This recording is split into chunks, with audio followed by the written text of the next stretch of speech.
Imagine an open track, a gentle wind blowing over the grass. On one side, an English thoroughbred horse, defined muscles, broad chest, long, sturdy legs. On the other side, a greyhound, slim body, almost fragile in appearance, but tense like a cord about to snap. They stare at each other for a second, the silence before the explosion. And then, the signal. They burst forward. In the first few meters, it's the dog who leads. He shoots off like lightning, his paws hitting the ground in such rapid succession that they seem like a blur. The horse, just behind, takes a fraction of a second longer to gain speed. But then something happens. The horse's long strides start swallowing the distance. 1, 2, 3, and suddenly he is neck and neck with the greyhound. And then he passes, and surges ahead as if he's entered another dimension of speed. Watching this, you wonder, who is truly faster? The horse that takes over after a few seconds? Or the dog that exploded out of the blocks and was already flying while the horse was still finding his stride? The answer isn't simple, because it's not just about speed, it's about strength versus agility, about sustained power versus instantaneous burst. And when you understand this difference, when you look beyond the top speed numbers, you discover something fascinating about how nature shapes bodies for entirely different purposes. Stay with me until the end, because what science reveals about the movement of the horse and the dog goes far beyond who finishes first. It gets right to the heart of how every living creature has been sculpted by survival, and why comparing the two is like comparing thunder to lightning. Both are impressive, but each in its own way, and understanding this can completely change the way you see movement, strength, and speed in the animal kingdom. So let's get straight to the point. What really defines who is faster? And why is this question more complicated than it seems? When most people think of speed, they think of just one thing: who gets there first. But the truth is that speed is not a single concept. There are different kinds of speed, and each serves a different purpose in nature. The horse and the dog are both fast, yes, but in completely opposite ways. And understanding this changes everything. The horse is an animal of sustained power. It was shaped over millions of years as prey. Its survival depended on one thing: being able to escape predators and maintain that flight long enough to be safe. So its body adapted for this. Long legs that cover enormous distances with each stride. Huge lungs that pump oxygen non-stop. Muscles built for endurance. The horse wasn't just made to be fast, it was made to be fast for a long time. Now think of the dog, especially the greyhound, the fastest dog in the world. It isn't prey. Its ancestors were hunters, wolves that chased smaller, more agile animals that changed direction in the blink of an eye. So the dog's body evolved differently. It didn't need endurance over kilometers. It needed bursts of speed, instant acceleration, the ability to catch something trying to escape in the first seconds of the chase. And here lies the fundamental difference most people don't notice. The horse accelerates. The dog explodes. These are two completely different movement strategies. One is like a train picking up speed, unstoppable once it reaches its top pace. The other is like a rocket, going from zero to maximum in the blink of an eye. That's why, if you put both side by side in a short race, 50, maybe 100 meters, the dog has a huge advantage. It jumps ahead, instantly, without hesitation. While the horse is still arranging its strides, finding its rhythm, the greyhound is already flying. But if you lengthen that track to 200, 300, 500 meters, the story changes completely. The horse not only catches up to the dog, it overtakes it and disappears over the horizon. And this isn't about one being better than the other. It's about each being a specialist in what nature needed it to be. The horse had to escape across open plains, where distance meant salvation. The dog had to catch prey in tighter spaces, where quick reactions were everything. Both survived, both thrived, but with completely different tools. So, when you ask who is faster, the answer depends on the right question. Faster at what? In burst speed in the first seconds, the dog wins. In sustained top speed, the horse dominates. In agility to change direction, the dog again. In endurance to keep up speed for minutes, the horse without competition. And that difference is written on their bodies, in the muscles, in the bones, in the way each one moves. And when you understand this, you stop comparing and start admiring, because each, in its own way, is a masterpiece of evolution. Let's dive deeper now. Because when you look closely, When you truly understand how a horse's body works versus how a dog's body works, the difference is almost poetic. Each is a perfectly tuned machine for its purpose, and the science behind it is fascinating. Start with the horse. When it runs, what you're seeing is a system of levers and propulsion built over millions of years. Its hind legs are the real engines. They push the body forward with brutal force. Each time they hit the ground, they generate momentum that propels that heavy animal 400, 500, 600 kilos, meters ahead. And the front legs? They don't just support. They absorb the impact and prepare for the next cycle. And there's more. The horse's spine is relatively rigid. It doesn't bend much. It works like a suspension bridge, maintaining stability while the legs do the work. This means that energy isn't lost in unnecessary flexion. Everything is channeled forward. For speed, for distance. Each stride of a racing horse can cover more than 6-7 meters. Imagine that. A single movement and it's already traversed the length of a car.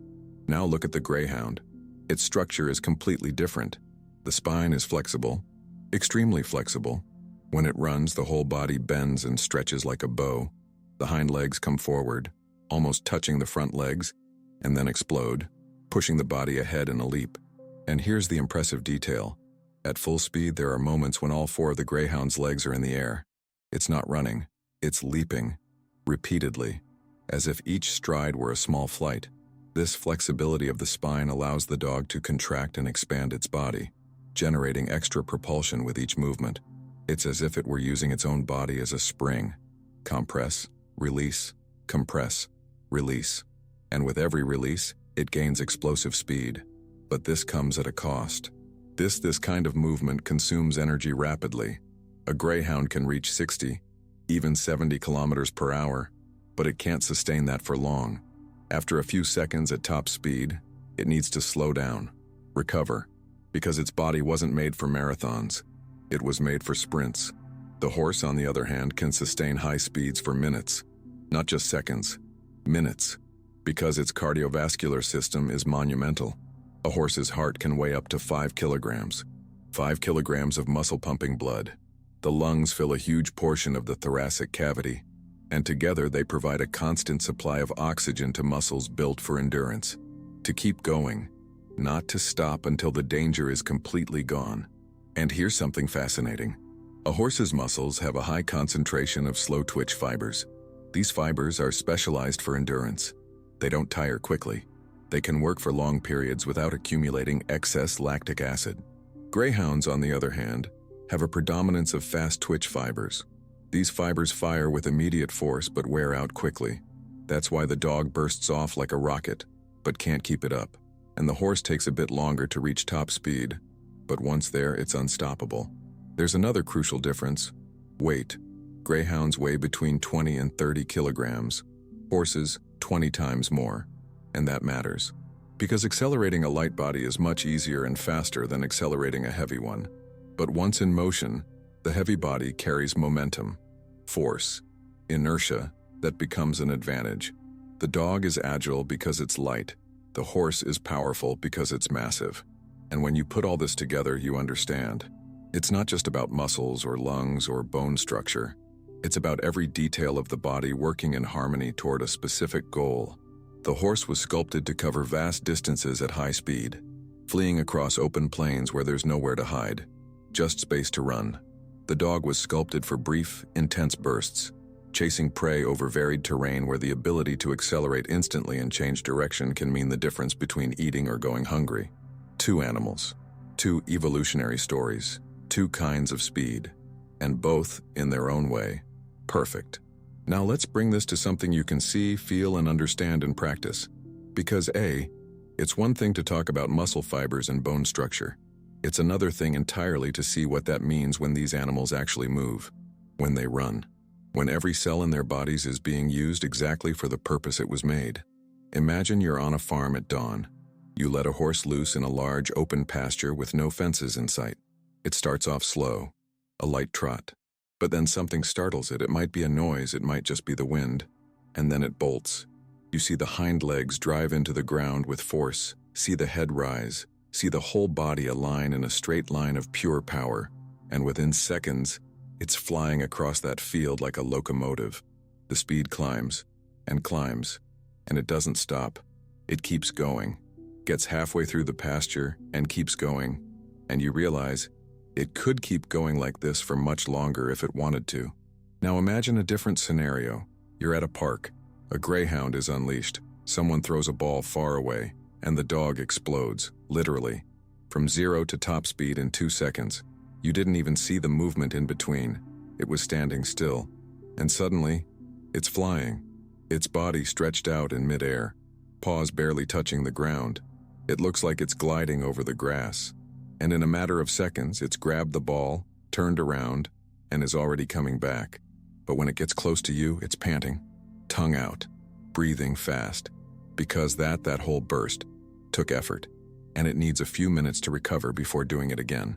That's the lived, visible, real difference. The horse builds up speed and sustains it.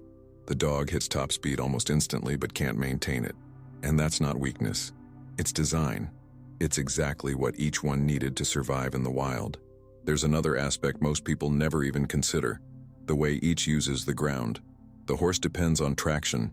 Its hooves especially were made to push against firm surfaces and generate propulsion. On soft terrain, like deep sand, the horse becomes less efficient. Its feet sink. The force dissipates. It still runs, but not with the same devastating power it has on firm ground. The dog, especially the greyhound, is more versatile. It can run on grass, hard-packed earth, even on terrain slightly irregular, because its light body and jumping ability allow it to adjust quickly. It doesn't rely so much on pushing against the ground. It uses the ground as a springboard, and that gives it an advantage in varied environments. But put it on a long, straight, firm track, where the horse can simply stretch its legs and run endlessly, and the dog falls behind. Always. And here's something many people don't realize until they see it in person: the difference in sound. When a horse runs, you hear it. The impact of hooves on the ground is deep, rhythmic, almost like drums. That's the sound of weight, of mass in motion. Each beat resounds. You feel it in your chest. When a greyhound runs, it's almost silent. The paws touch the ground so lightly, so quickly, that there's barely any sound. It's like watching a ghost cross the space. And again, this perfectly reflects what each animal is. The horse is expressed power. The dog is stealthy speed. And there's an interesting detail worth mentioning. In horse races, you see jockeys crouched over the horse, trying to reduce air resistance. Because even an animal that powerful feels the impact of the wind when it reaches speeds above 60, 70 kilometers per hour. And the greyhound? It's naturally aerodynamic. The slender body, small head, ears flattened back as it runs. Everything about it has been shaped to cut through the air with minimal resistance. It doesn't need help. It's already perfect for that. So, when you truly observe these two animals in motion, when you pay attention not only to speed, but to how they reach that speed, you see two different philosophies of movement. The horse says, "I'll get there, and I'll keep going until I don't have to anymore." The dog says, "I'll explode now, grab what I need, and rest afterward." Two strategies, two ways of using the body, and both work perfectly for what each was made to do. Now I'll reveal something that completely changes the way you see this comparison. Something science has discovered and most people never stop to think about. And that has the power to turn the question who's faster into something much deeper and more fascinating. Have you ever wondered why horses and dogs develop such different types of different speeds? Why didn't nature make both of them the same way, since speed is clearly an advantage for survival? The answer lies in something that goes beyond muscles, beyond bone structure, even beyond raw genetics. It lies in purpose, in the role each one played in the web of life. The horse is prey. And being prey means one thing: you don't choose when the chase starts. The predator does. So the horse can't rely solely on a burst of speed. Because if the lion, the wolf, the saber-toothed tiger decides to attack, it's not enough to run fast for 5 seconds. You need to run fast for 5 minutes, 10 minutes, until the predator gives up, until it gets tired, until the distance is great enough for safety to return. That's why the horse's body was shaped for high-speed endurance. There's no use being the fastest animal in the world for 10 seconds if you can't keep it up. In nature, the predator that gives up isn't the fastest. It's the one that gets tired first. And the horse evolved to be the prey that never gets tired first. That always has one more kilometer, One more minute. More breath. Now think about the dog. Or rather, its ancestors. Wolves. Wild canids. They didn't run away. They chased. And their prey? Hares. Rabbits. Small, agile animals that could change direction in a split second. Endurance for kilometers is useless if your prey can turn 90 degrees and disappear into a bush. What you need is brutal acceleration, to be able to close the distance before the prey even notices, to have enough explosive power to catch it in the first seconds, because if you take too long it will escape. So the dog's body was shaped for the opposite of the horse, not for endurance, for explosion, to reach top speed almost instantly, to use every gram of available energy in a single devastating sprint. And afterwards? Afterwards it rests, recovers, because in nature, either you catch the prey in the first few seconds, or it's already gone. There's no second chance. There's no marathon. And here is the insight that changes everything. Speed isn't an isolated attribute. Speed is a response, an adaptation, a tool shaped by the environment, by necessity, by the kind of survival that particular animal had to guarantee. The horse is fast because it needed to escape over long distances. The dog, it's fast because it needed to capture in short bursts.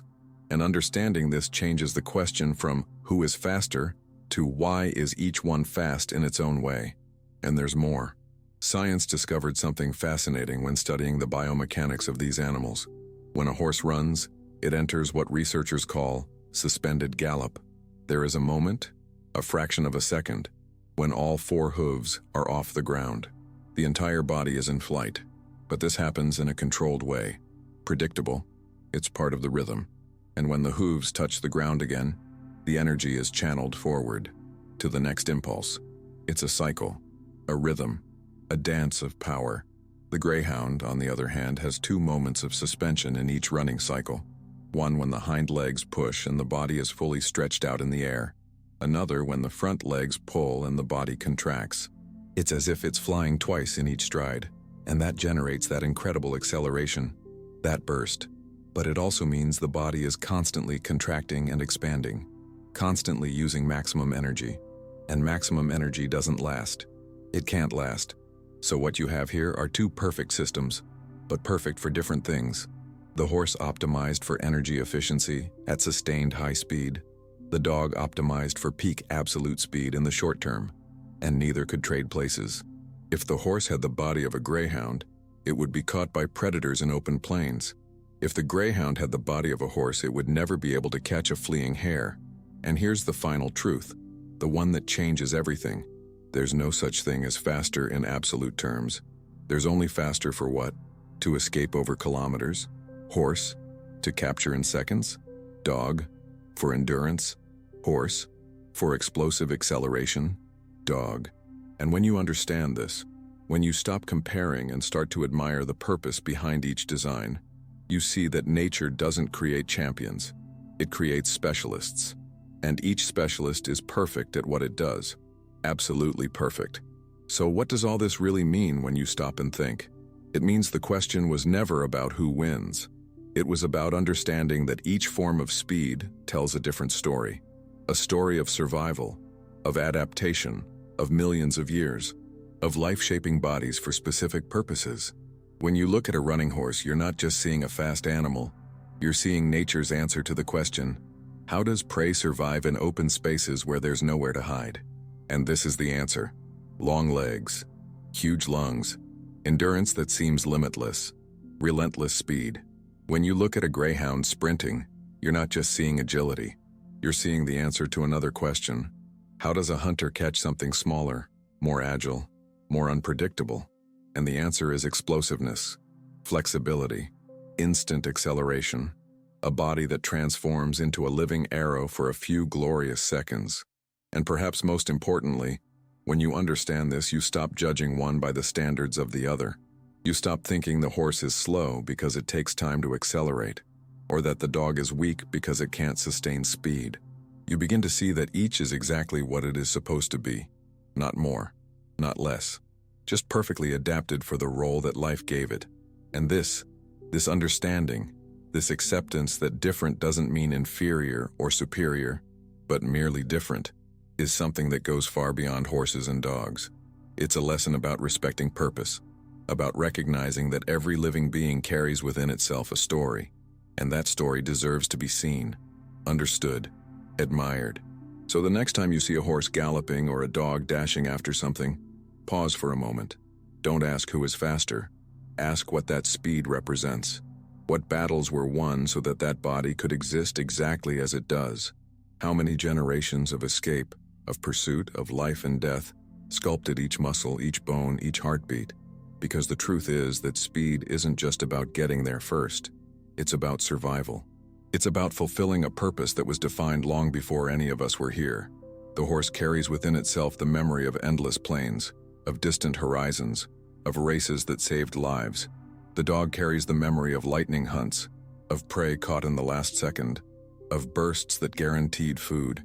And both, each in their own way, are living proof that nature doesn't create just one answer. It creates many, and each of them it is perfect for the moment it was needed. The horse is enduring strength. The dog is fire that burns quickly and brightly, and neither of them needs to be the other, because each one is already everything they needed to be. In the end, maybe the greatest gift we can receive by observing these animals is not knowing who wins. It is understanding that speed, like life, doesn't have a single form.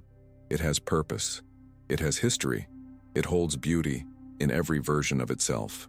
And when you see this, when you really feel it, you're not just learning about horses and dogs.